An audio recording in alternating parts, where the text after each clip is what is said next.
Thank you. Okay, good evening, everyone. Well, arguably afternoon, but feels like evening. Welcome to the Strategic Development Committee, delivered via Zoom and on YouTube. Can I just check people in the Zoom room can hear me by waving your hand? Yes, that's fine. Thank you. I'm Councillor Daniel Blaney. I'm the chair of the Strategic Development Committee. I'm going to ask members of the committee and officers to introduce themselves so we don't get into a muddle. The clerk to the committee will manage that. So I'm Daniel Blaney. I'm a councillor for East Ham North. Hi, I'm Councillor Carlin Lee Parkway, a member for Plaistow South and Vice Chair of the Strategic Development. Councillor Griffiths. I'm Alan Griffiths, Councillor for Canning Town South. Councillor Tripp. Councillor Rachel Tripp. I'm from Forestgate North Ward. Councillor Singh Verdi. Councillor Harvinder Singh Verdi, Bowling Ward. And Councillor Whitworth. Councillor John Whitworth for West Ham Ward. Thank you. And officers in attendance, Jane. Hello, I'm Jane Custance. I'm the Director of Planning and Development. James. I'm James Bolt, Senior Development Manager. Amanda. Hello, Amanda Campbell, Principal Planning Lawyer. Navinda. Hi, I'm Narindubi, Principal Transport Planner. And our planning officers are Harriet first. Hello, my name is Harriet Beattie. I'm a Principal Planning Officer. Adam. Hello, I'm Adam Silverwood. I'm a Planning Officer. And Sean. Hello, I'm Sean Scott. I'm a Principal Planning Officer. Also on the call is Shirley Fortune and Pauline Egan, who is the committee clerk and the Zoom helper. Thank you, Chair. Thank you very much. Could I just remind participants to mute themselves when they're not addressing the committee, if that's okay. Right, item 1 is apologies for absence. Are there any apologies? Yeah, I've received no apologies. Thank you very much. Item 2, declarations of interest. I'll start with myself. I have realised on reading the papers, I have a contractual relationship with someone with a party mentioned in agenda item 7, so I'm not going to take part in that item, and the vice chair has been made aware and will chair that part of the meeting. Are there any other declarations of interest? Is that Alan Griffiths? Sunborn Yacht is in my ward, Canning Town South. Thank you.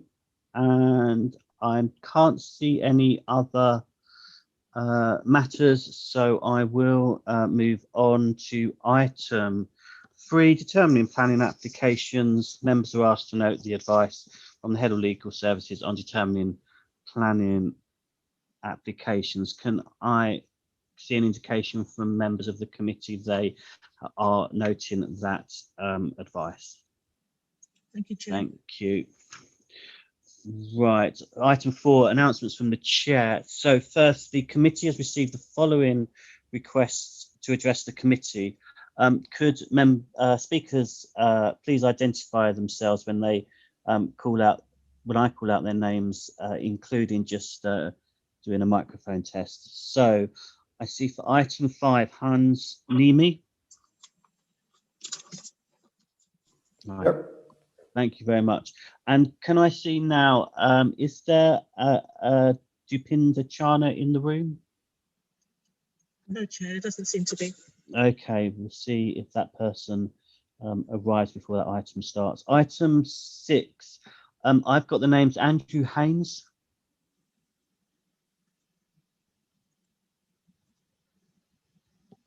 Nicholas Taylor. Yes, can you see me, Chair? Yes, I can. Do you know, is there Andrew Haynes as well? We don't think he will be attending, Chair, for reasons which will become obvious shortly. Okay. Yes, of course. Thank you. And can I see, is there Kay Tobin here? I can see you waving. We'll come back to you if we need to check the mic. Item 7, I've got Jim Tarzi. In the room, Chair. Thank you very much. Frederick Durickman. He is the CEO of the company I'm representing. He will be joining us. He's in another meeting, but we're 3 items down, so he will be here. Okay, yeah, that's fine. The usual practice is to allow 5 minutes in total, both for supporters and objectors. And I see from members they agree with that timing for these items. Thank you very much. Can we also agree the order of business with my suggestion that again may become obvious that we swap around items 6 and items 5. So we will deal with item 6 first. We'll hear an application, I think, at the start that hopefully will be not too long, which might be a more efficient way of dealing with business. Is that order agreed by members? Thank you very much. And finally, can I check, have members noted the committee update circulated prior to the meeting? Thank you very much. Right, so we are going to go to agenda item 6. I believe there is going to be an application from the applicant in regards to determining this planning application. So is that Nicholas Taylor to address us? So you've got 5 minutes and I'll time you. Thank you, Chair. I don't think this will require 5 minutes. I'm Nicholas Taylor. I'm a town planning consultant, and we are the agents for the applicant, who are Maisel Estates Limited. We have recently had discussions with the planning officers at your council regarding the question of affordable housing. There are negotiations as we speak going on between the experts advising your officers and also our client as to the viability of the project. And it has been agreed at a meeting that we had with your officers earlier this week that as those discussions are not concluded, it would be fruitful to defer the application from tonight to enable both sides to have a more, a useful dialogue. And that is why, sir, we're asking if this application can be deferred. Thank you. And I think Councillor James Beckles may have joined before the applicant just started speaking. So if that's okay. I did, Chair, thank you. I will, yes, people should participate accordingly. Right, I've just got one question to the applicant. You talk about kind of fruitful and useful discussions going forward. Is there an intention to revise the application to have affordable housing on site? Is that? It's early days, Chair. I can't give you a straight answer on that. What our client and his advisors are doing, because this matter only came to the surface in the last week, we are looking at ways of amending the application, amending the proposals in case they enable the provision of affordable housing. But I cannot hand on heart say at this moment that they will result in an offer. It really is down to the numbers, but clearly there are ways of mixing the accommodation in different ways, things like that, which are being looked at the moment. But it would be premature on my part to say, yes, there will be an offer on the table in 2 weeks' time or whatever. Okay. I will bring Rachel in. I'm just noting paragraph 91 of our committee report and the viability assessment done on behalf of the London Borough of Newham, which does suggest that not only some affordable housing, but basically, essentially, depending on how technically you go into it, policy compliant sort of range of affordable housing is potentially viable on this site. Rachel, did you have any questions or comments? Only to back up what you said, really, having looked at the report, I'm very pleased to hear an application for deferral. I think probably the best way of putting it was that the figure of 0% affordable housing on site was the first thing that really jumped out at me when I saw the report. And I understand that you can't give any guarantees now, but when applications come to committee, we are always looking for things to be policy compliant, I guess would be what I'd quite like to say quite strongly at this point. Yeah, absolutely. Okay, I suggest at this point we take a vote. The application is to defer this item. I understand that our London Borough of Newham officers have no advice against granting such a deferral. On that basis, can I see those members in favour of a deferral of this item? 2, 3. Okay, that looks like almost everyone but Alan Griffiths. Ah, yeah, your hand is there. Right, I think that's everyone. So that's 1, 2, 3, 4, 5, 6, 7. That's unanimous. So that matter's been deferred. Thank you very much for attending, and including Ms. Tobin as well. Thank you very much. Okay, so we now go back to agenda item 5. This is Sunborn Yacht. So we have Mr. Nimi. I believe you're going to share a screen and address us. Yes, please. And I will. I'll be timing you, and I'll give you a warning before your 5 minutes is up. Can you please confirm the share slide is visible? Yeah, that's fine. Thanks. Perfect. So my name is Hans Niemi. I'm the Chief Executive Officer of Sunborn Hotels. We are proposing a replacement of our current floating hotel operation in the Royal Docks.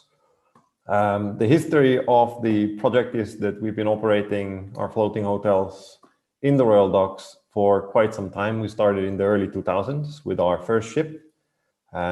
We grew with the market, with XL and the surrounding area, and have had the current vessel there since 2014, with slightly more rooms than the previous one. And what we're bringing in front of you today is really the evolution of all of the work that we've been putting into this project over the years, is to propose a sort of bespoke built hotel vessel for the Royal Docks. And why are we doing this? Firstly, because it has played a significant part in the growth of the hospitality on the XL compound.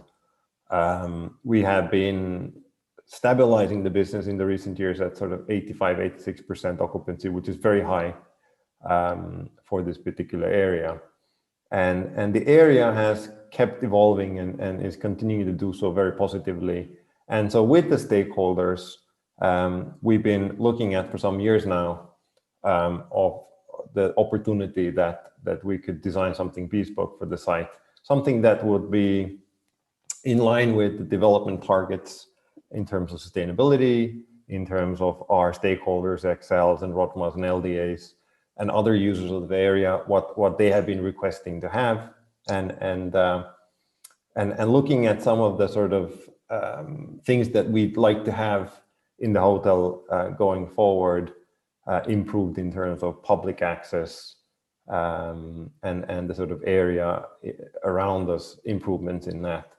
And so these are the sort of main reasons why we're doing this, and it's a very exciting project. We're slightly increasing the size of the vessel, but we're also reducing perhaps the sort of size of the room capacity inside to have slightly more rooms. This has been the request from our stakeholders, particularly XL, as they are growing, and as I understand, they're also entering into a sort of growth planning phase for the XL Center. So the site is looking for more hotel space, and so we figured that this new hotel ship that we're designing will be providing with the added capacity, but we're also focusing quite a bit on the sort of public areas, the accessing, and so the design is only a little bit larger, but the benefits inside are quite substantial. I think the biggest headliner for this new hotel is the fact that it is a very, very sustainable proposal. It is the most advanced ship that we have ever built in terms of its sort of sustainability targets. It will be a whole new level of energy efficiency and technology involved with that. We've been working on this for now 2 years with our stakeholders, and it will be the most environmentally friendly hotel in London, if not in the whole of the UK in many aspects. And so we've set the target very, very high, and we feel that this is very important for the hospitality products going forward, that we need to evolve as well. And so the sustainability is clearly a big part of it. We also looked at the 45 seconds, just so you know, 45 seconds left. I'm used to speaking for hours. I apologize. Just a few things about the positioning. We work with the stakeholders. We entered into the planning process to talk to all the stakeholders, get everybody's viewpoints, and we've tried to sort of find a mooring position for the new vessel that would actually assist us in many of the sort of visibility aspects, the space around us, noise issues, servicing, and vehicular movements on the site. So we sort of come up with this after lengthy discussions with all the stakeholders. And it's really, in our view, has created a sort of very, very attractive destination improvement for the Royal Docks. I could go on for hours, so I'll give it back to you, Chair. Sorry. Thank you. Unfortunately, yeah, your time's up, and I think in physical meetings I might be more liberal, but no one can exhaust the Zoom meeting for too long. Could you remove the PowerPoint? There may be questions later which mean we invite you to return to it. But in the meantime, I think our planning officer is going to now present to us. Oh, can I just check? I did ask about an objector. Can I just check they haven't arrived into the room? No, Chair, but nobody's arrived, and I've received no emails, but I can see Kate Tobin. Did she raise her hand? Oh, I don't know if she's talking to the committee or... Miss Tobin, are you trying to speak to the committee on, because we can't hear you?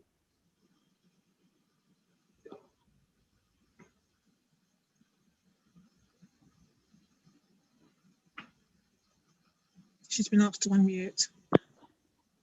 Hello. Hi there, yes, we can hear you. Hello. I asked to speak on behalf of Warehouse W. We're objecting to the proposal. I see. I'm sorry, I was briefed differently. I understood you were here for a different item, but if you're here for item 5, I will hear from you. As you saw, I just gave the applicant 5 minutes, so I will confine your objections to 5 minutes as well. Okay. Okay, thank you. So firstly, we don't object to the Sunburn as a concept, and we do recognise that there is a need for additional hotel spaces at Royal Docks. However, our main objection is that our main problem is that the planning system is based on the premise that applicants tell the truth and provide the planning system with correct information. Now, in the case of the Sunburn, this has not been done. It wasn't done in 2013, and they're repeating the same exercise in 2020. So my first issue is the planning conditions for plant noise. In 2013, Cass Allen did a report, and the background levels was 38 decibels. I'm not sure if you can see, the Sunburn is directly behind, and the fins on the top deck face directly towards W Warehouse. In Cass Allen's follow-up report, which they did in 2020, they've confirmed that the background noises are now 43 decibels. This does not meet the planning conditions of London Borough of Newham. Now, I have had ongoing noise issues here, so I've had several acoustic reports, and we've never been able to get anything close to the 38 decibels we had before the Sunburn arrived.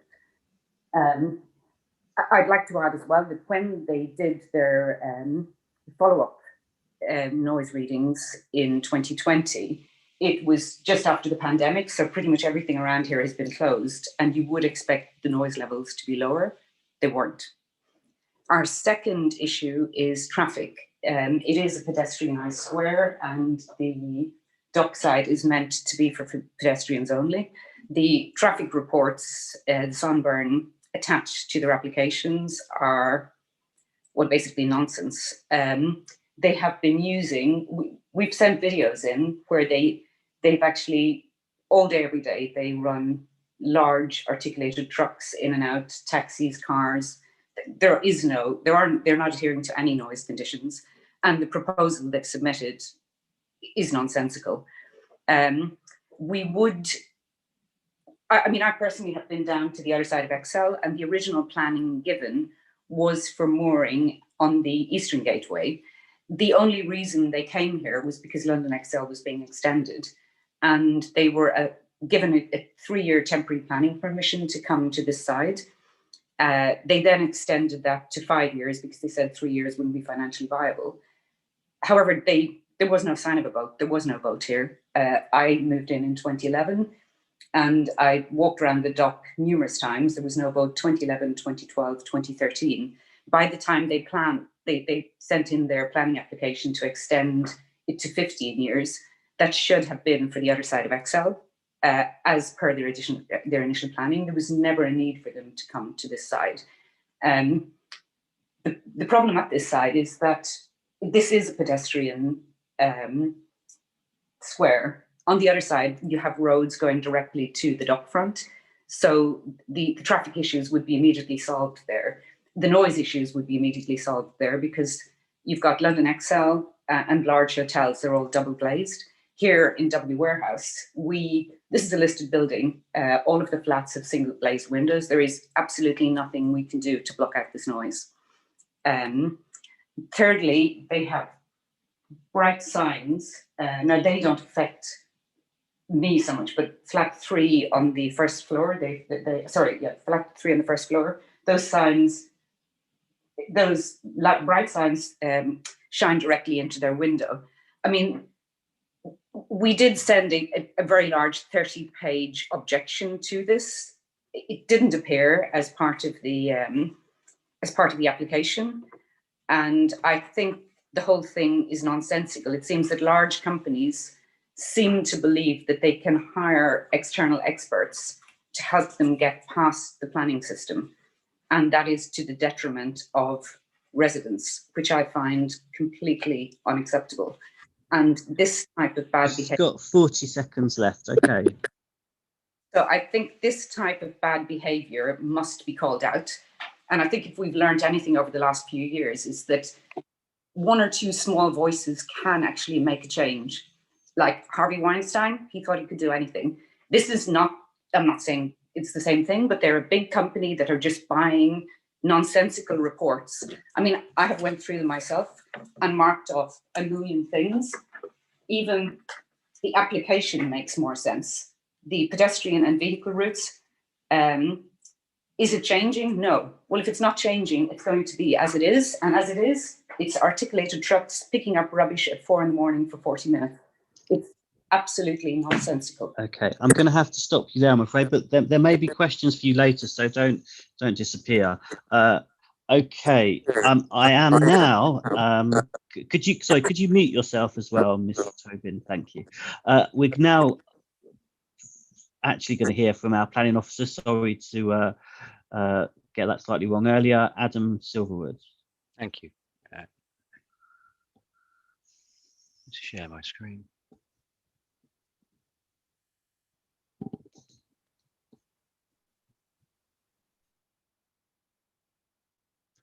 Can everyone see my screen? Can Yeah, you that's hear me? fine. Yep, Thank you. fine.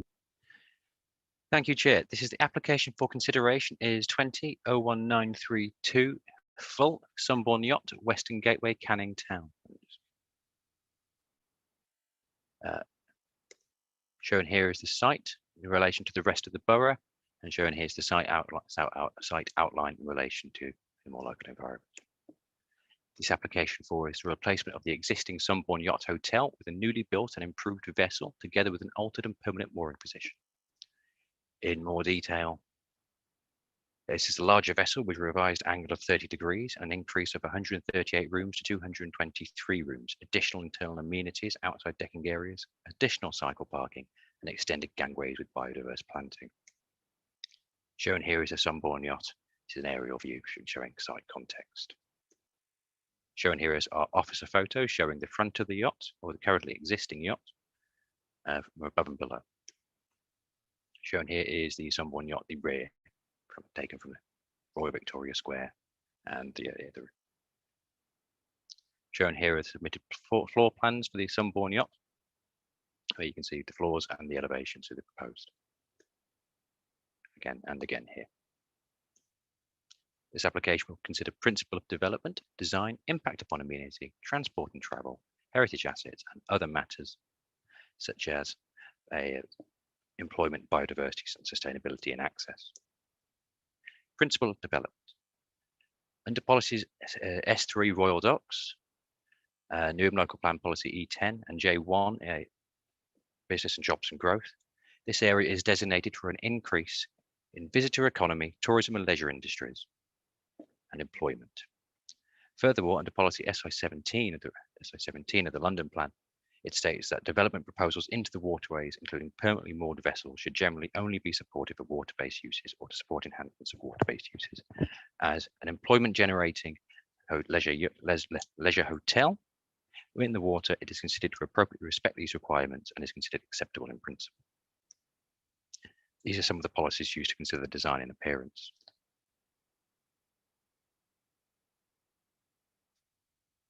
Shown here are two comparative elevations of the existing yacht and the proposed. Sorry, go back. In terms of the design of the yacht itself, the application is consistent with what is present on site, representing a modern, sleek design. Details regarding the final yacht are going to be the entrances, doors, and canopies are going to be secured by condition. Shown here is the angle of the yacht as it will be changing from existing to proposed. Officers, upon first consideration of the application, were initially reticent, and the application is indeed unique. And officers' independent research was not able to find an example of any yacht moored in such a fashion. Further design rationales were sought, and these formed the basis of discussions with the applicant during the application process. Shown here are some CGI shown by the applicant. Provided by the applicant. During pre-applications with discussion with the applicant in 2019, the applicants were advised to find a way to mitigate the increased size of the yacht's potential impact upon Royal Victoria Square, to not provide any detriment for the reasons for the listed designations of the pithurst and stocked cranes, and increase openness activity to the water, as well as provide better biodiversity and to be mindful of the impact of amenity of a larger yacht. The applicants have responded to these pre-application discussions with this design. The yacht's gangways are publicly accessible, allowing for greater views westwards, and the capacity for members of the public to walk on and appreciate the water. The form of enclosure to the Royal Victoria Square formed a reason for refusal for the previous application in 2019 and was overturned by the planning inspectorate, citing that the proposed yacht would have an acceptable level of harm on the square. This minimal level of harm is further lessened by the fact that the rear of it is extended, or was brought back in the angled sighting. Planning officers have taken guidance from paragraphs 127 to 128 of the National Planning Policy Framework, where innovative design should not form a reason for refusal where material planning gains can be achieved. The gains in biodiversity, as seen by the planting areas included here, they will be discussed later in this report. Increased views across the water and the increased openness on Royal Victoria Square, as well as other matters including the impact on amenity that will be discussed, are considered on balance to outweigh the officer's initial reticence, and the application is recommended for approval in this regard. Heritage impact. Shown here are some of the policies under which this is considered. The reason for the Grade 2 designation placed by Historic England in 2009 is that the group represents the swan song of the Docklands and industrial area and is poignantly redolent to the vanishing industry. These are Stothert and Pit cranes are the most famous makers of cranes in the world. The Sunborn Yacht is a modern style yacht situated directly adjacent the listed Stothert and Pit cranes. High quality modern additions can successfully coexist with historic buildings and structures, and evidence of such an approach can be seen directly opposite on Warehouse W, where a glass extension has been added to a listed historic warehouse. The contrast in old and new in this way is considered to contribute to enhancing a sense of place, recognising the role of the Royal Docks in London's history while responding to the current strategic ambition, encouraging new activities that can help enhance appreciation of the listed cranes. The revised angle of the yacht indeed allows for greater shadowing and silhouette from what is already existing on site, and as such, proposal is considered to have a benign impact on the setting and significance of the listed cranes. Historical England have been consulted and have raised no objections to the Sunborn's impact and is supported in this regard. Impact upon amenity. This application was subject to independent consultation by the applicants and a consultation by LBN of 906 properties, receiving 17 representations in objection. These primarily relate to noise and disturbance, although other matters regarding transport will be discussed later. During officers' initial site visits, there was indeed a persistent droning that was indeed audible as far back as the warehouse. The applicants were informed of the matter, and officers were informed it was a temporary issue arising from a broken extractor fan, and this has since been fixed. Officers in consultation with LBN Environmental Health have considered that appropriate conditioning through conditions 6, 17 and 18 on the rear of the officer's report, requiring details of fixed plant machinery, a maintenance and servicing plan to be submitted.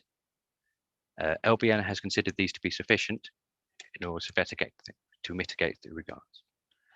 Over the lifetime of the development since approval, I think this approval in 2009, 11 noise complaints have been received. Most recently in 2018, that was 6 in 2018. LBN commercial antisocial behaviour and LBN licensing have been consulted prior to this application and advised that no action was deemed necessary. LBN licensing was informed the officer that they fully believed that the Sunborn Yacht was complying with their licensing arrangements. No complaints have been received by LBN Environmental Health that would indicate any breach of any previously imposed planning condition. However, considering the strength of the neighbouring objections requiring conditions requiring soundproofing and further management of events as condition 18 of the officer's update have been included as part of this application. With regard to further potential impact of amenity lighting details, these will be secured by condition as well and maintained for the lifetime of the development. Overall, there are 6 conditions directly relating to the protection of amenity for nearby residents with regard to sound. Transportation. The application is in accordance with policy S3 and policy INF2 of Newham's local plan and does not impede pedestrian or vehicle movement along the dock edge as it is set back from the pathway. Representations have been received that relate to the servicing and maintaining details. However, no evidence that was received prior to it at any point of the application that will corroborate during the lifetime of the application. As a matter of course, with all applications on this scale, a delivery and servicing management plan will be secured by condition. There is a relative increase in blue badge parking and cycle bays that are both directly adjacent to the site, and there is no otherwise increase in visitor car parking in accordance with the requirements of policy INF2. The application is acceptable in this regard. Employment. The applicants have advised that the proposed increase in room size has the capacity for an additional 45 full-time jobs over that of the existing yacht. This is welcome within an area designated for increased growth in employment, tourism and leisure, and is supported in this regard. A head of term Section 106 agreement will be secured in order to ensure that relevant local employment opportunities in construction and end user phases. The applicants have provided details that 23% of the rooms will be disabled access in compliance with policy E10 of the London plan. There are 2 conditions, 11 and 19, that will require provision of full details of disabled access under the yacht and provision of disabled toilets. The yacht proposes greater sustainable energy generation through the use of solar panels. The full details, which are secured by condition 5 in order to secure 20% reduction of energy usage. Inclusive of biodiverse water landscaping, as mentioned within the design section, is secured by condition 15. Strategic Development Committee is asked to note the committee update and resolve to agree the reasons for approval as set out in the report, delegate authority to the Director of Planning and Development to grant planning permission subject to completion of a legal agreement under the Section 106 Town and Country Planning Act as amended, based upon the head of terms identified at Appendix 2 and the conditions listed in Appendix 1 of the report and the officer update. Thank you. Thanks very much. Could I see the room again, please? Just remembering how I stop sharing my screen. While you're doing that, can I just ask members if we can organise our discussion maybe by starting with the issues raised both in the officer report and from the objector around noise and amenity, kind of some reference to traffic movements, and then do other items later, if that's okay. So Alan Griffiths first, and then John Whitworth. Yes, thank you, Chair. I gather Mr. Silverwood mentioned transport and servicing. I'm a bit unclear about the details of that, but one of the objectors alleged that there was a large lorry at 4 o'clock in the morning. So I'm hoping that that will cover size of vehicles, reasonable times for coming and going, and what the route is. Because clearly it's next to Royal Victoria Square, which is supposed to be a grassed area, but there is vehicular access within the Excel building, which is mainly for servicing that building. So I'm assuming that our planning staff are familiar with that and it will cover those details. Through the chair, if I could come in there. Yeah, certainly, I think your recollection of that, Councillor, is quite correct. There is a management strategy for this particular development, and through that, they should be looking at the size of vehicles and control in terms of their timing and the numbers as well. One thing I like to point out, none of this area is public highway. It is a private sort of designation, so we only have so much enforcement sort of issues in regards to public highway. But yes, in regards to the conditions, a lot of the things that you've asked for and requested, Councillor, they're covered. Thank you. Okay, I was going to call John Whitworth. Rachel has her hand. Is it directly on this point, Rachel? Yeah, okay, John, if you may, I'll take Rachel next. I'm keen to know, given what we've heard from Ms. Tobin and also what's in the other objections, how what's proposed in the transport management plan is different from how things are now.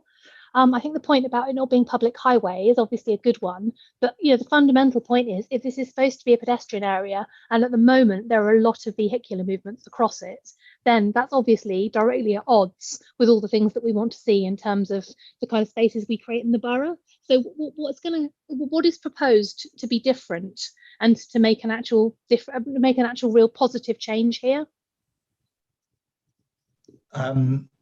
Again, through the chair. Yeah.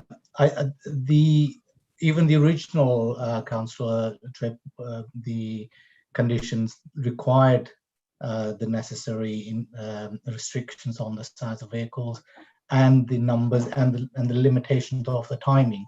So it should all be managed. If that hasn't been done, then they are in breach of the condition itself, and that's something.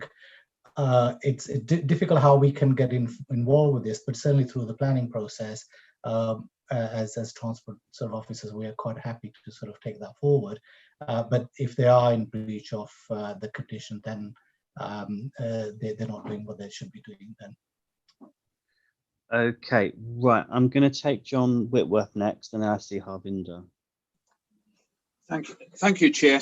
Yes, I was concerned about the noise, for the number of objections and the type of objections, which suggested that if the situation was difficult at the moment, it would be reasonable to suppose that it would get worse with a bigger capacity yacht, and unless measures were taken to mitigate the noise.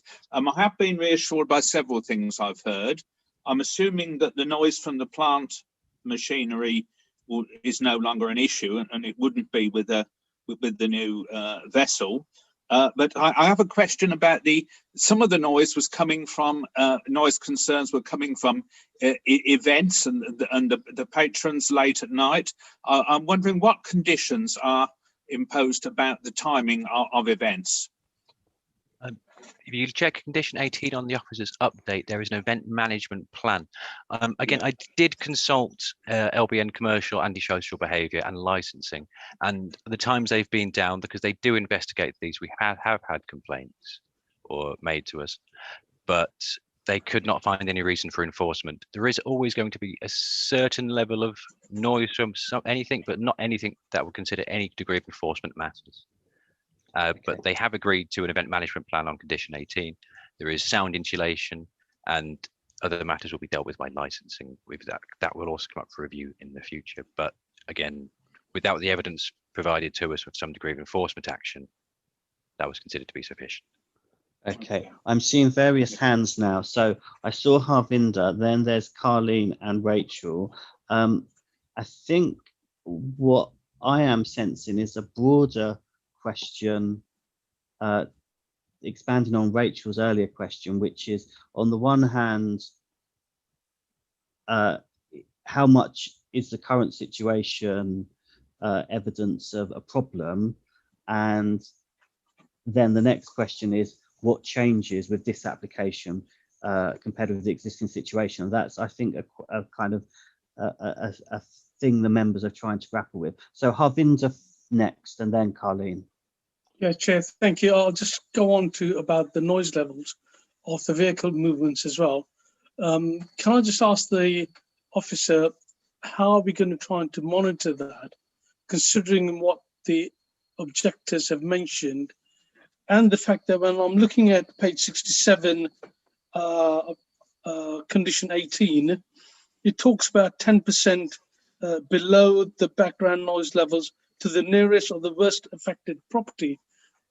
Where is the baseline? I don't see a baseline to say that we're going to have a base of, say, 20 decibels, and anything above that would be classed as above the condition we've set in. So I would like to see a baseline decibel put in there so that we've got something to work on, rather than just putting a figure which is just 10% below the background noise level at the nearest or the worst affected building. So there should be something as a baseline. And similar to what John Webber was saying about the events that are going on, looking through the bundle, the noise levels from fireworks and stuff, and the parties that are held late at night. I understand licensing is something which we could refer to, but I don't see a condition in here how we can try to restrict the late night fireworks throughout the year, rather than just being at specific times of the year. And I would like to see that covered as a condition in there. Okay, well, there is the event management condition, which is again on your officer update. Again, when discussed with fireworks, and I discussed with commercial antisocial behaviour, they couldn't, or licensing, they couldn't confirm that that had been an issue. And without that evidence, I was unable to make that assessment, unfortunately. With regard to about the baseline, I do not have the technical knowledge to agree a baseline. That would be a matter for my environmental health colleagues. Sorry, Chair. I'm not trying to go backwards, but to me, I'm sure we could sort of come up with the baseline noise level, which would be acceptable. And similarly, if there's been no complaints directly to the licensing, I don't see why the residents would come back and say they've had these late night parties going on, even though we might not have those happening in the last 6 months or 8 months now. But prior to that, there must have been. So I'm sure there must be an issue. Is James Bolt trying to come in? I've just seen he's unmuted. Is that right? Yeah, thank you. The reason why there's not a specific maximum of decibels for the plant is because the officer is correct, is that this is a specialist area for the input that we require from our environmental health colleagues and environmental control. The noise does rely on background noise, whereby this is in an area that there is a airport, there is DLR and other attributed noises that mean that a study is undertaken over extended period to establish what that background level is, and that this condition relates to operational plant. It doesn't relate to events or any noise or interruptions from patrons. So what we want to do is we don't have, what I'm saying is we don't have the technical knowledge to pick a decibel level out of the air without that required input and context from the necessary reports, whereby we will then rely on our environmental health colleagues to say that that is acceptable. And then once the background noise is established, we're saying that it can't be any greater than 10 decibels below that background noise. Okay, I have seen that the objector wants to come in again. There may be a direct question for you shortly, so we may well come back to you. But in the meantime, can I take Colleen and then Rachel? Thanks. Thank you, Chair. I just want to I guess, going on from what Councillor Tripp asked earlier of the transport officer, I just would like to ask the same question to the applicant. I've heard from various officers in regards to conditions not being met, and I just want to know what the views of the actual applicant are in regards to the noise, the vehicle movement on the dock side, and what your thoughts and opinions are of that, if you don't mind. Thank you. Yeah, okay. Can I invite the applicant to respond to that question? Absolutely. In terms of the transit of vehicles on the site, the whole area is cordoned off. It's behind a car barrier that is locked at all times, during the daytime, during the nighttime. The hotel is not supposed to take any other than absolutely necessary traffic. That is the delivery of laundry and goods at reasonable times, not to disturb the local residents and disabled vehicles coming in. And all of the vehicles coming in are monitored. They're actually let in manually by the hotel reception. And I can't agree that there would be regular and all the time vehicle traffic at odd times of the night. This is certainly not the case. Of course, there may be some exceptions. Every now and then there may be something that is out of the ordinary, but I think the bulk of the traffic adheres to absolutely the conditions that have been set on us. It's a very difficult management regime to have, running a hotel with that sort of restricted access, but we have been adhering to it. And yes, there have been some complaints from the W warehouse, I understand. And we have been reacting to those. We have been implementing stricter controls, monitoring, and so forth. And I would say that the new proposed positioning of the vessel will be improving on both the noise and the vehicular issues that have been raised. The position in terms of noise, because it's further away, we are designing a completely new vessel where these things are dramatically improved in terms of the technical specification of extraction fans and such. We have no balconies on most of the rooms. This is a big improvement as well in terms of noise. So the distance, the angle of the vessel, and the technical specification of the ship, I'm absolutely confident that there will be no such noise issues coming from any plant or any ship-related thing. And in terms of the transport, part of the positioning of the vessel actually allows us to have the servicing in the front part of the vessel rather than in the middle of the square, where some of the vehicles may have to sort of drop off laundry or other goods. So actually the positioning of the vessel and the new service entrance in the front of the vessel, which is behind some of these architectural elements and forestry elements there, will be improving on that as well. We're not expecting there to be more traffic. We're expecting the traffic to remain at the same level. I'm very aware of the complaints that now have been made and raised in terms of the vehicular access into the square. And I share the concern. I think it has to be monitored even better. But I won't accept the sort of notion that we're breaking the rules or breaking our conditions. That is certainly not the case. But there may be exceptions, and it's human nature to have such exceptions sometimes. It should not be regular. So okay, can I now go back to my other members? Thanks for that answer. Rachel Tripp. Chair, if it's all right, I've got a couple of shorter questions. I would just quite like, first of all, to double check with the officer that the 30-page objection that Ms. Tobin referred to having been sent in did form part of was received and did form part of making the committee report. Is that the case? Yes, I read through it, of course, and it was received and they studied it. Again, regarding the fixed plant machinery and the background noise on the site, it was an issue when I first examined it, and it was undertaken discussions with our environmental health officers, but then we went back on a second visit and it wasn't present, and we couldn't confirm it being an ongoing issue, and we haven't received any evidence prior to this point that it was an ongoing issue.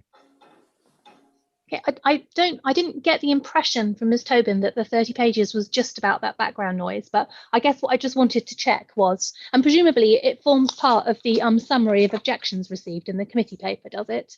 I just wanted to tie this up for the minutes, because obviously what we've heard is that it had somehow been lost or been ignored. I wanted to just double check that was not the case. They're all available online. I can't put the whole 30-page objection into a committee report, but if you see Mrs. Kate Tobin's section, its full comments are available online. Understood, thank you. Chair, would it be all right, please, just to ask our objector for some brief thoughts, having heard, after she's now heard from officers and also from the applicants as well. My main cause of kind of unease here is just this, what seems to be a kind of rift between one set of information and another. And I think it'd be really useful to go back to Ms. Tobin, if that's okay with you. Yeah, no, I definitely. Can you formulate your question any tighter? I mean, a question I was thinking of asking the objector was, is there anything in the application that makes her feel that actually whatever her or the people she's representing's kind of discomfort with the current situation would actually be improved by the arrangements in the application, which seems to be the position of the applicant? I guess what I've heard is that from our point of view, that we haven't had noise complaints, we haven't had licensing complaints, there's no planning enforcement history, that the noise keeps to current levels, all the vehicular movements are within the stated times, and I'm just really looking to her for some comments on that, because obviously that's entirely different to what we were hearing from her and what we've got in the committee papers as well. So I'm really keen to hear some more. Okay, before I do call her in, I can see our Director of Planning has her hand up, so I always would call her first. Jane. Thank you, Chair. I think, as Councillor Tripp says, the issue that we're faced with here is a sort of different picture being painted by the applicant and the objector. So what we could do is add an additional head of term asking for a CCTV camera to be erected and for us to be able to view footage on reasonable request, because that way we would have a means of checking what the actual situation was on the ground and coming back to the objectors as necessary.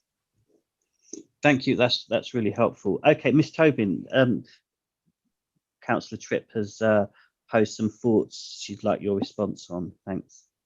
Yeah, I think the reason for the lack of objections is largely to do with a lack of faith in the planning system doing anything and us having a voice.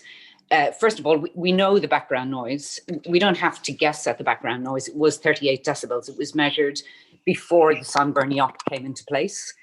I personally had several noise measurements taken. If we want to make an objection, if there's a party on the boat at 2 in the morning and we call environmental health, they're not open. If the party was, say, at 12 o'clock at night and you're awake, you can call environmental health. It can take them up to 2 hours to come. So the best option is to actually get earplugs to try and cope with the noise, because trusting a system to help us do anything, that system is not available. Now, I read all kinds of things about environmental proposals. On my document, I have a link to a video showing the cannon run. I mean, this is easily available. A Google search of the cannon run at Sunburn shows it was there in 2018, shows it was there in 2019. Clearly, it wasn't there in 2020 because we had a slight issue with COVID. But everything we say, we have video evidence to back it up. When we say a truck goes in at 4 in the morning, that isn't one day at 4 in the morning. That's every day. Maybe not at 4, but some days at 3. The laundry is delivered at least once a day.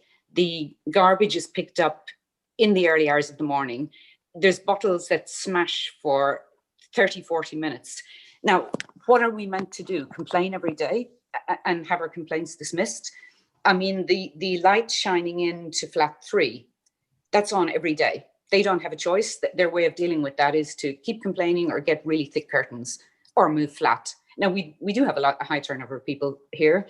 A lot of the flats are buy to let. People move in and then they move out because it's easier to leave. But unfortunately, for those of us who've purchased properties, we have no choice. We stay. And what we're living in compared to what we bought, it's a very, very different place.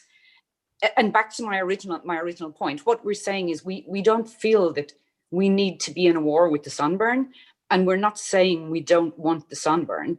What we're saying is that initially the Sunburn got approval at the Eastern Gateway, and that is a perfect location. And before I wrote my objection, I made a point of walking down there several times. Now, it's actually changed quite a lot in the last 5-6 years because Royal Wharf has been built. So the view from there is actually fantastic. It's better than the view from here.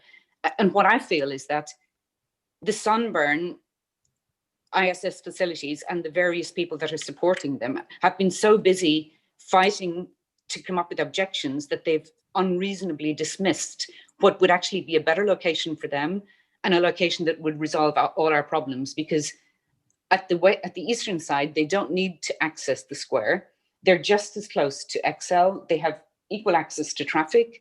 They have actually got a better view, and they have the view of an expanding city that looks stunning in Royal Wharf, rather than looking over at a 90s development. And I have to say, I think Newham Planning generally has done a fantastic job around here. And I don't see why the Sunburn would not want to recognize that and take advantage of it. And in doing so, resolve their problem and our problem. Okay, thanks very much.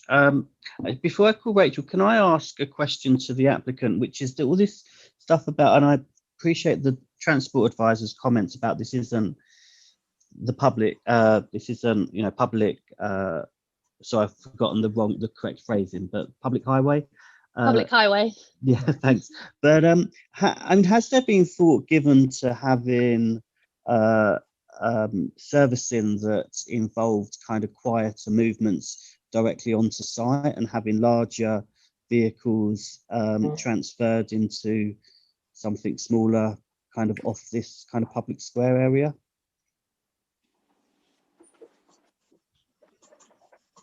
If I may respond. Yeah.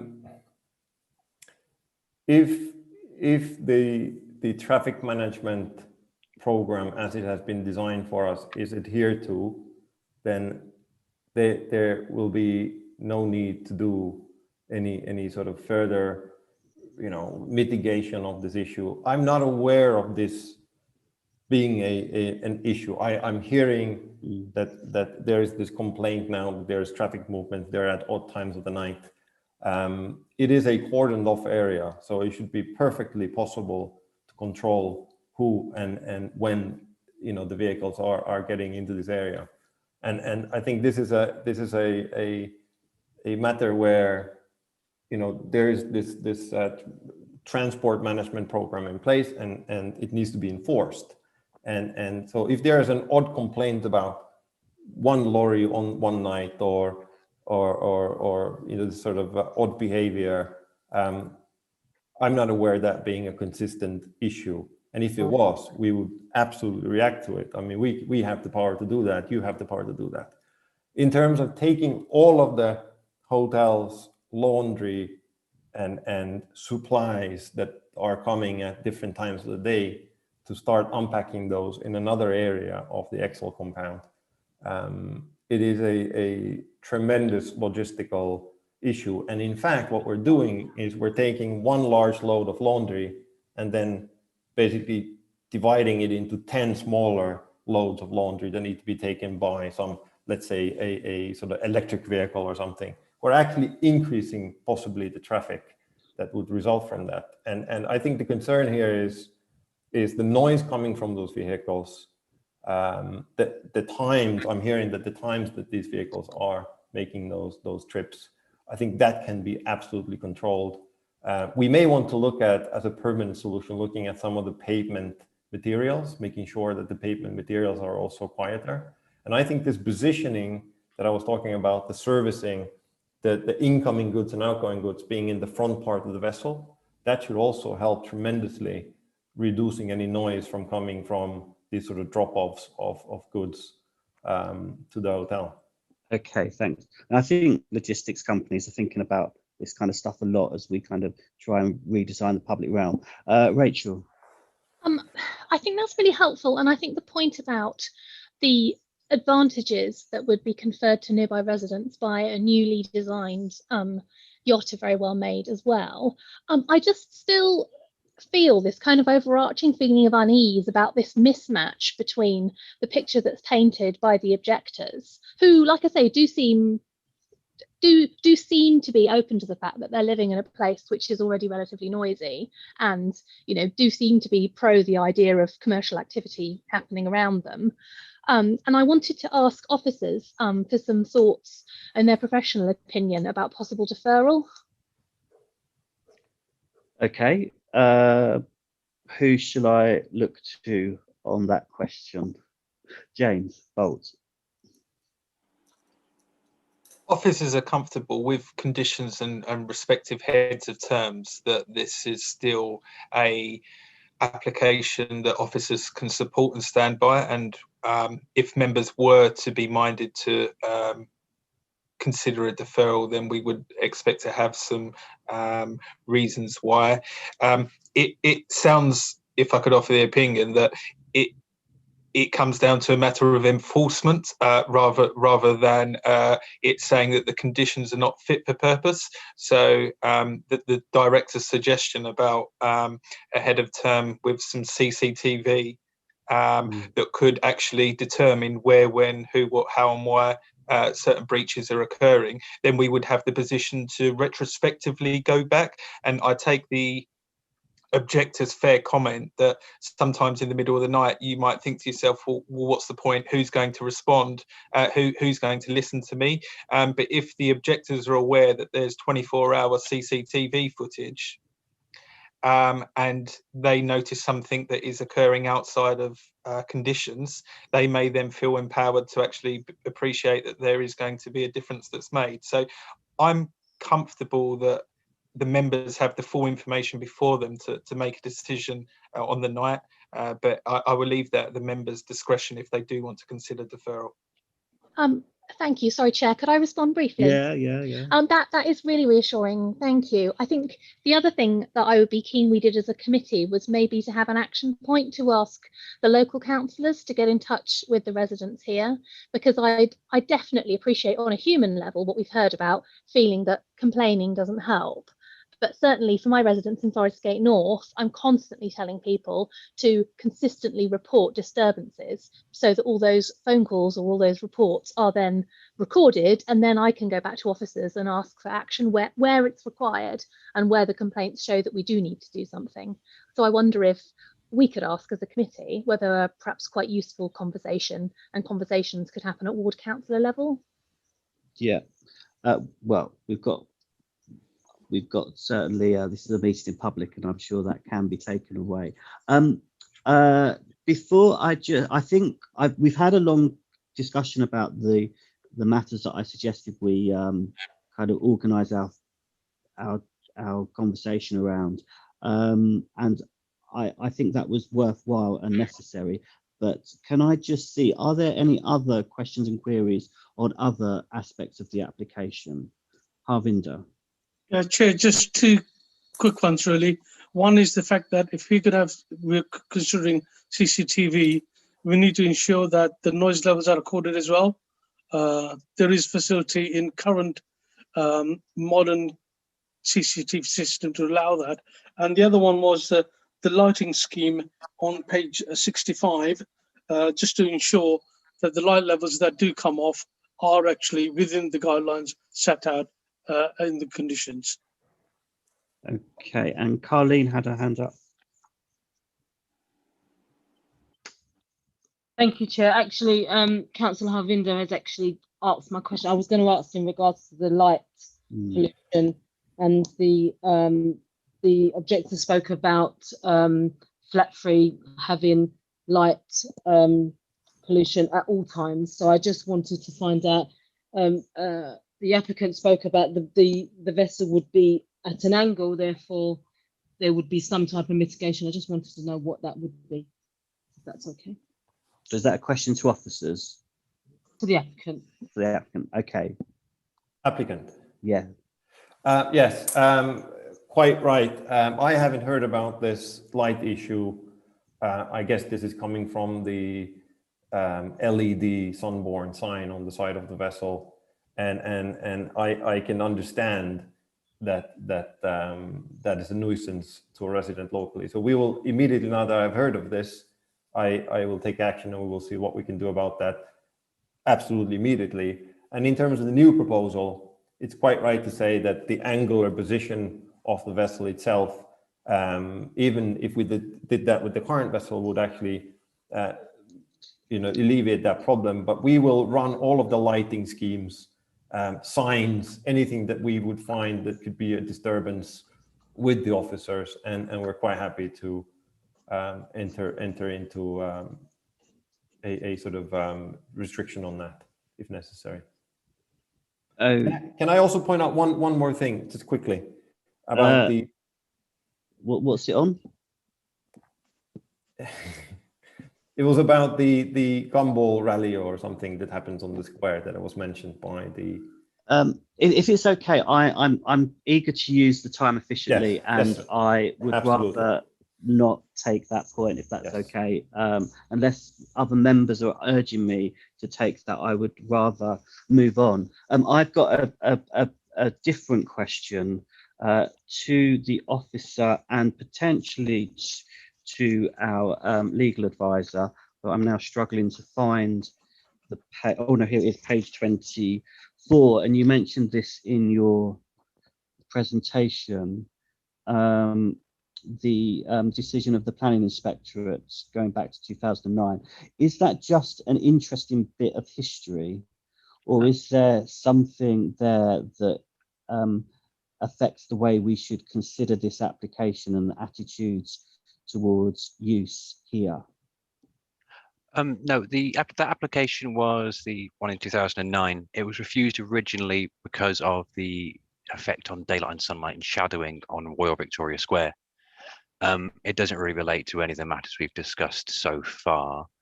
That was overturned at planning inspectorate level. That probably is a bit of history, but it's relevant to the design and the angling, and it was, no, that is different, but it doesn't really cover any of the matters we discussed today. No, that's fine. I just wanted some reassurance on that. Okay. If members are, I can't see members' hands up. So if that might indicate that they're ready to move to a vote, which I suggest we do. We've had a long discussion and interrogation of the issues. The recommendation is on page 15 of the bundle, and that is a recommendation for approval. Can I see all members in favour? Apologies, Chair. Before we vote, may I please just check that the very helpful suggestion about a condition requiring CCTV would definitely form part of it? Oh, in fact, I can see that our legal advisor has just asked the same question. Oh, yeah, poor chairing by me. Thank you very much, Rachel. So, can I sorry. just... Hang on, Harvinder, can I just deal with this point and then I'll bring you in, otherwise get lost. Okay. So both for the minutes and the officers, I believe, would be happy.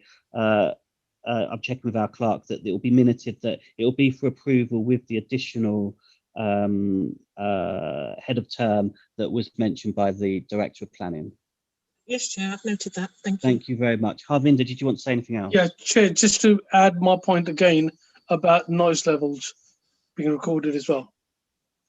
Okay, well, it obviously should be minuted. Can I just check, is there any other officer recommendation on Harvinder's points about noise, or do they feel that those points are satisfactorily covered in the proposed conditions and head of terms? No, I would say they are considered within the heads of the proposed conditions acceptably, yes. Okay, all right. Thank you very much. Can I therefore have a vote on the recommendation, which is for approval, subject to the amendment that's been discussed? All those in favour? Let's see, 1, 2, 3, 4, 5, 6, 7 in favour. That is unanimous, so that is approved. Thank you very much for that worthwhile lengthy discussion, and I hope relevant authorities and representatives will take forward some of the issues that have been raised in that discussion. Okay, I now have to leave the chair.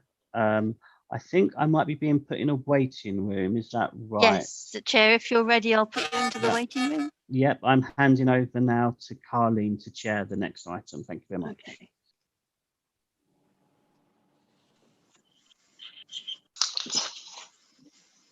Hello, everybody.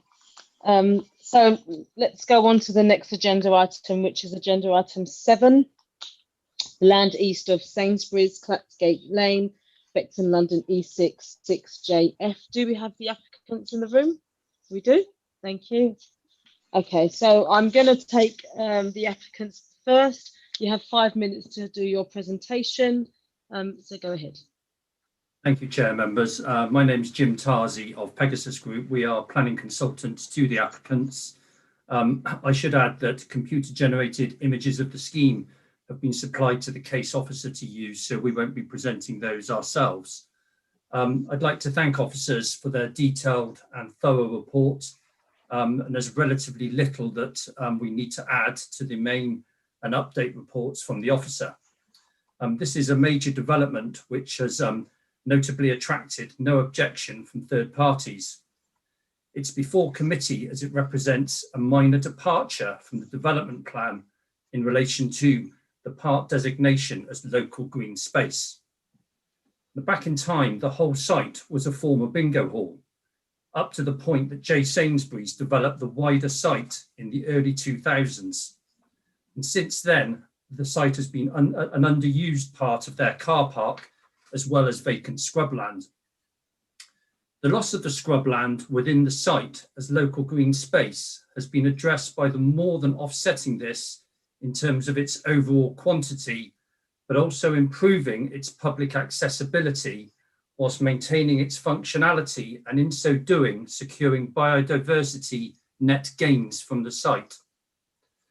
The scheme is led by Attic Self-Storage, who will occupy Building A, which you will see on the plans in a second, and their Chief Executive Officer will tell you a little bit more about Attic in a moment. Importantly, the scheme will also deliver a new industrial warehouse building, which was Building B, and that's to help meet the strong demands for such floor space in the Thames Gateway area to 2031. Finally, the scheme meets all the energy aspirations of the GLA in the soon-to-be published version of the London Plan. And using the words of the GLA, it will be a lean, clean and green scheme through a combination of initiatives, but notably including the use of air source heat pumps, roof-mounted photovoltaic panels to the industrial building, a green sedum roof to the self-storage building, and low-level lighting throughout. All of those together having the effect of reducing carbon dioxide emissions from the site. Nothing more to dwell on from me from a planning perspective, but once Fred de Reitman, the CEO of Attic, has addressed you, we're happy to answer any questions you may have. Thank you. Thank you. You have 2 minutes left. Thank you, and thank you for your time this evening and for taking the time to consider our scheme today. As Jim said, I'm the CEO of Attic Self Storage. We're a local self-storage operator that first started trading in Bow in 2008, and a small independent operator in what is a rapidly growing sector. We pride ourselves for making a valued contribution to the local community. Indeed, 75 to 85% of our clients are typically within 2 miles of a store, and so it makes a lot of sense for us to engage locally and to focus our efforts locally. We have supported a number of charities in the area, which we're very proud to have been associated with, from the Bow Food Bank, Stratford East Theatre, Hackney Rugby Football Club with bursaries, Roman Road Association, and many others. We're also a London Living Wage employer, and we've won multiple industry awards for our charitable activities, for being innovative, and for customer service, amongst other things. We're very excited at the opportunity to bring this disused piece of land back to life and to play our small part in the regeneration of the area around Beckton. I could speak at length about self-storage, but that would probably bore you all. For what it's worth, I think for those of you who are not familiar with self-storage, around 1/3 of our customers are typically business customers, and essentially that makes us a small business incubator, and that's also something that we take great pride in. This particular scheme will bring somewhere around 1,000 individual storage units within the storage facility, and that means that we should therefore see north of around 200 to 250 small businesses in effect living out of our facility. This is in addition, of course, to a brand new industrial unit, which together with our scheme will help to address a shortage of industrial land in London more generally. We think it's an excellent scheme, and I would like to take this opportunity to thank all of our consultants and the Newham planning team in particular for all their assistance in bringing the application forward. I'm conscious of the time in here, so I'll leave it at that, but I am very happy to answer any queries you might have on the operational aspects of the scheme or indeed self-storage more generally. Thank you. Thank you very much, and you kept the time, so that's really good. So obviously we don't have any objectives for this item, do we? Brilliant. Okay, so if the committee is minded, if we move to the officer's report, would that be okay? Brilliant. Go ahead. Thank you, Chair. Just sharing my screen now.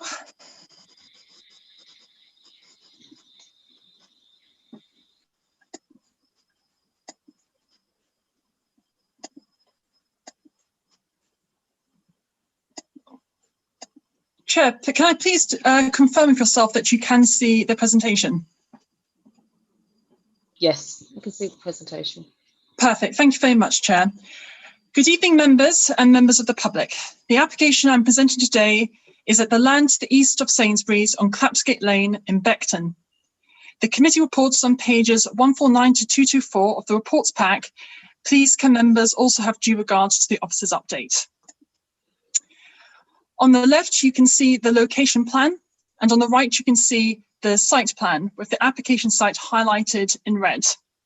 The application site lies in the Beckton Retail Triangle, which is located within the Beckton ward. On the slide, you can see both a photograph of the site from ground level and an aerial image of the site and its surroundings. The image at the top of the slide shows the southern boundary of the application site, and the application site is labelled 1. To the left of this image, you can see the bus loop, which is labelled with the number 6. Where the image is taken is marked with a red V on the aerial image, which is below that on the slide. On the bottom of the slide, you can see an aerial image of the site. And as you can see, the site lies within the retail park setting of the Beckton Retail Triangle, with no nearby residential properties. The site is highlighted by a yellow dashed line on the aerial image below and is labelled 1. To the west of the site, you can see the Sainsbury's supermarket, labelled 2, and the Sainsbury's car park, labelled 3, and a bus loop labelled to number 6. To the east of the site, shown by number 4, is the Lidl supermarket, which was granted approval by Strategic Development Committee in 2019, and it is now fully operational.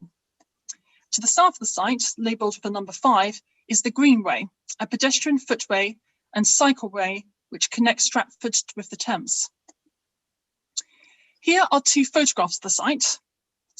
As you can see on the photograph on the right-hand side, this is the northern part of the site, which consists of car parking, which currently serves the Sainsbury's supermarket. A letter from Sainsbury's confirms that this car parking is surplus to their requirements. On the left is an image of the southern part of the site, which falls within an area of protected green space as identified by the local plan and referred to as GS 224. The southern part of the site comprises hard landscaping and scrubland. The proposal is for the erection of a self-storage building under use class B8, comprising of 8,832 square metres, and an industrial building to be flexibly accommodate use classes E, B2 and B8, with a floor area of 3,331 square metres, with associated cycle, refuse storage, landscaping, car parking and new vehicle accesses. This application was advertised as a departure from the development plan due to the past occupation of the southern part of the site as protected green space. It should be noted that the proposal has been referred to the GLA. The stage 1 GLA response is detailed on pages 164 to 174 of the committee report. This is the proposed site plan. The building to the north, which is highlighted in the teal colour, is the proposed self-storage building, which will be occupied by attic. And the building to the south of the site, which is highlighted in a light blue colour, is the proposed industrial building. These are 2 visuals of the proposal. The image at the top shows the east boundary, showing both the self-storage building on the right and the industrial building on the left. The image at the bottom shows the east boundary with the entrance to the site and new tree planting along Clapsgate Lane. These are 2 more visual images of the site. This is the west boundary at the top, showing the western elevation of the self-storage building and retained trees. And the image at the bottom of the slide is the southeast boundary, showing the southern entrance to the site and the southern elevation of the industrial building. I'm first going to address the principle of development. And in making my assessment, there are 3 key areas of assessment are necessary. Officers need to assess the principle of the acceptability of the loss of the existing use on site. And this is car parking, which serves the existing Sainsbury's supermarket, and the development of the southern part of the site, which falls within protected green space. The third area of assessment is the principle of the proposed uses, namely the self-storage facility, which falls under use class B8, and a flexible industrial building, which falls under use classes E, B2 and B8. I'm first going to address the acceptability of the loss of the existing car parking space. The development plan policies outline sustainable transportation objectives with a particular reference made to reducing dependency on cars and encouraging cycling and public transport. The site currently hosts 192 car parking spaces, and the applicant has confirmed in writing that there are no electric vehicle charging points, no disabled parking spaces, or cycle parking on this land. A letter from Sainsbury's confirms that this car parking is in surplus to their need. The development of the site will result in net loss of car parking, and this is in line with transportation objectives of the development plan. The principle of development is therefore acceptable in this regard. Addressing now the loss of the protected green space. The development plan policies seek to retain protected green space and that proposals deliver biodiversity net gain. The southern part of the site lies within an area of protected green space, which is GS 224 as identified in the local plan. But it should be noted that this has no public access and is dominated by scrubland at present.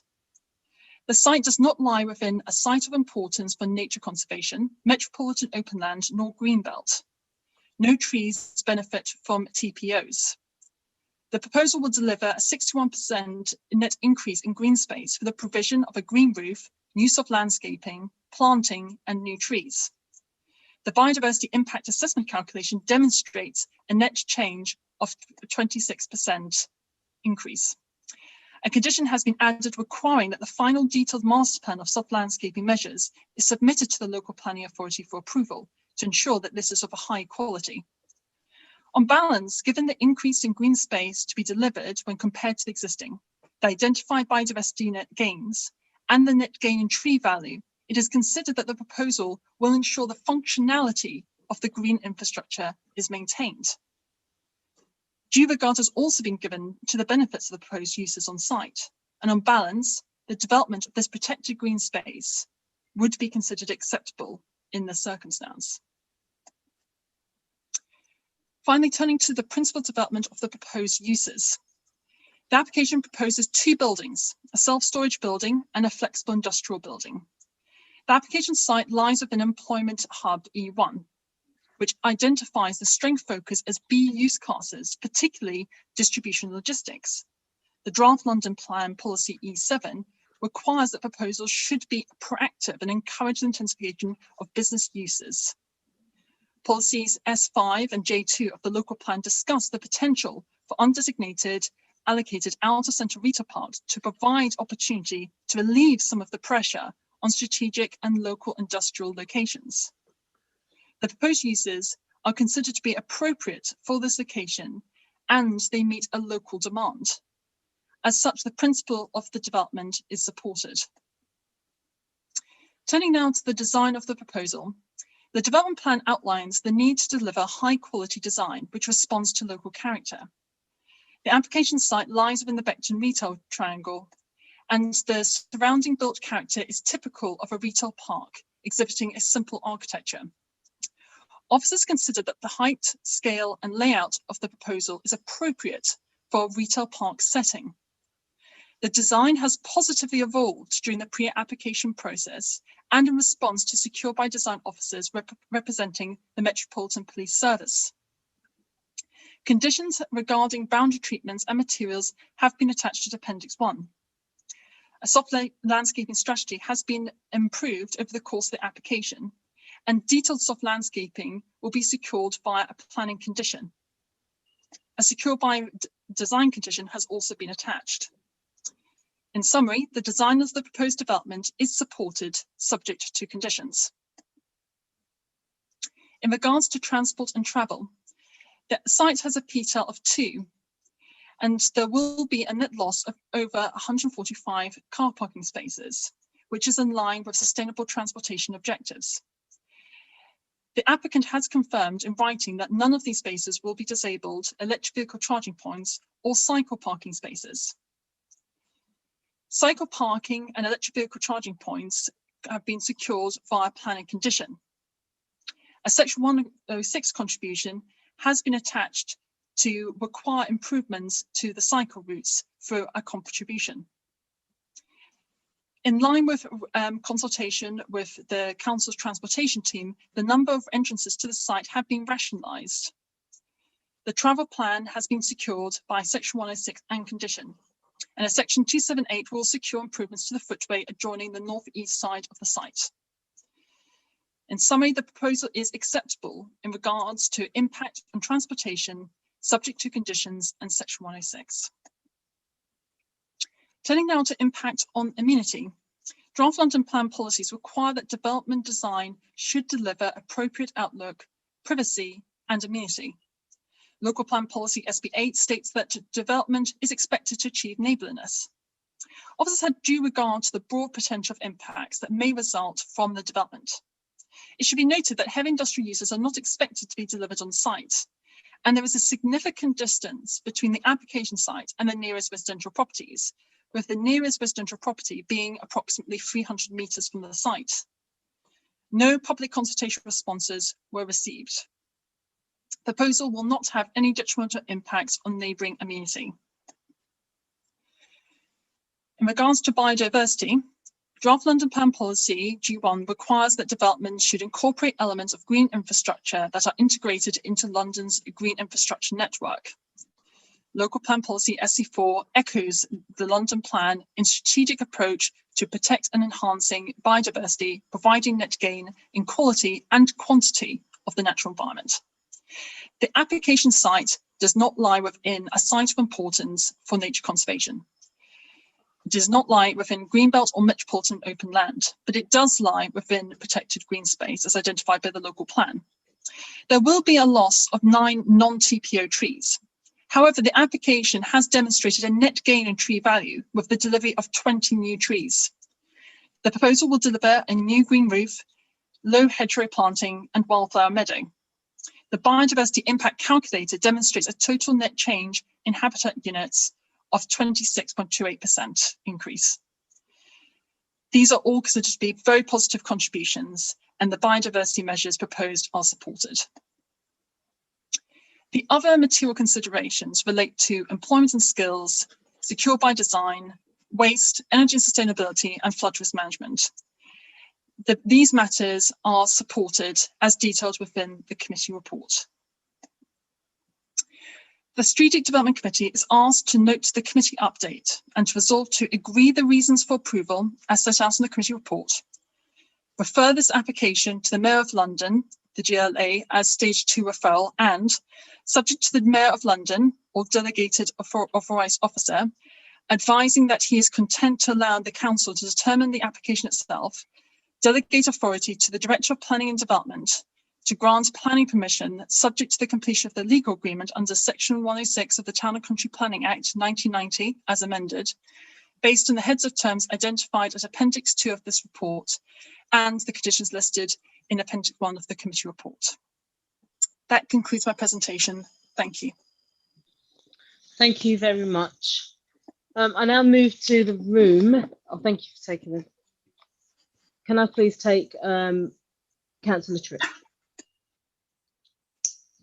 Thank you, Chair. I remember when we granted planning permission for the Lidl site, which adjoins this one, we had quite an interesting discussion about out-of-town centre retail parks and the extent to which they are in accordance with the overall London plan, and particularly the overall London transport plan. And I guess I'm just particularly interested in the way in which previous design decisions really embed a kind of assumption that everybody will travel by car.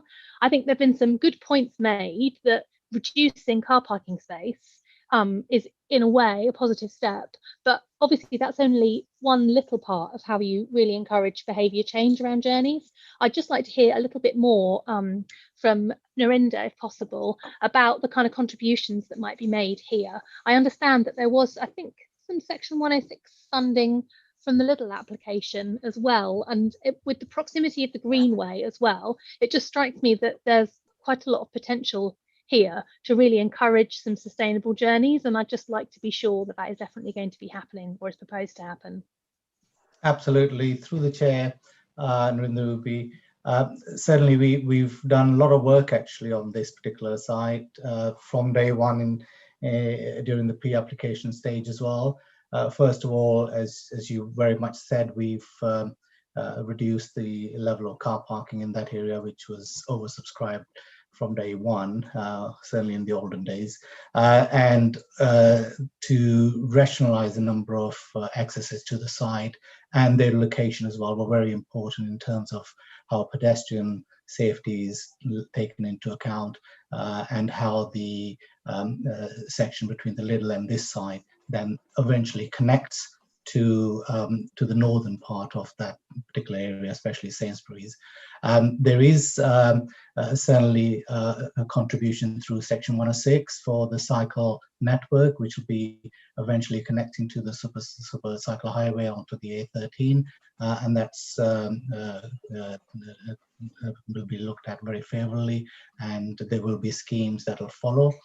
There are Section 278 agreement as well to improve the footpaths surrounding the site, linking it to, again, further north and to the east side as well, which will contribute to a better enhancement of the pedestrian environment in that area, and giving people and the cyclists that opportunity to use it on sustainable way rather than using non-sustainable modes of transport.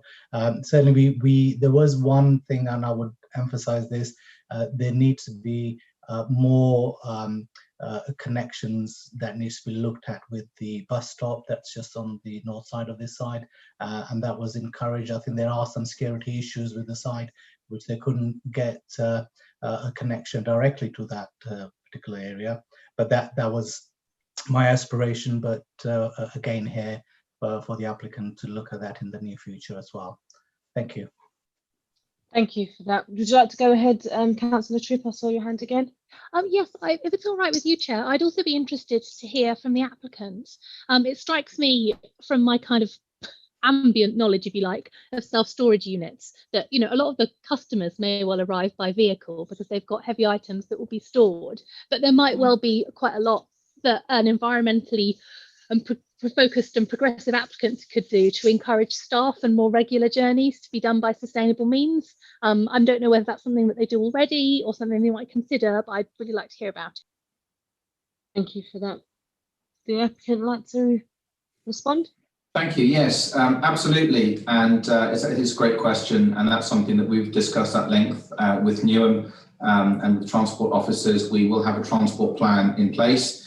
And we will be encouraging our staff to travel to the site using sustainable means, which the vast majority of our team already do. We are a sustainable business. We try and do what we can in our own way. We're a small business, but we do what we can to encourage people and to support that. It's not always easy, depending on the location of a site. But in this instance, we feel there is a good opportunity to do so. And we have made provision for that. There will also be electric charging points on site. And ample cycling bays. So hopefully if we can find people that live within cycling distance, they'll be able to cycle to work. We have also agreed, as I said, a travel plan with the officers to encourage our customers to make use of that. And the councillor quite rightly identified that the majority of people, when they move, will be using a vehicle to move. But when they're not moving the majority of their things, if they're just coming in to pick one or two things up, we do see a number of people coming in either on foot, using a bus or bicycle means, and we would like to continue to encourage that. Thank you. Is there any more questions from committee members? No? Brilliant. Okay, so in that case, can we move to the vote? Yes. Okay. So I'd like to draw your attention to page 151 of the committee report. And the recommendation set out for reasons for approval. Could I please have a show of hands if you approve? 1, 2, 3, 4, 5,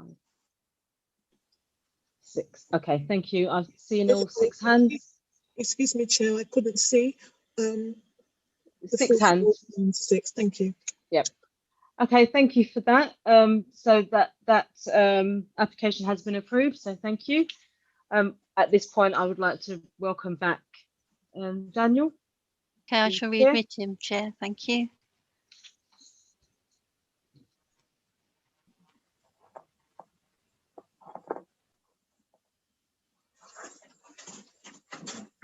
You're back now, Daniel, so I'll pass the chair back over to you.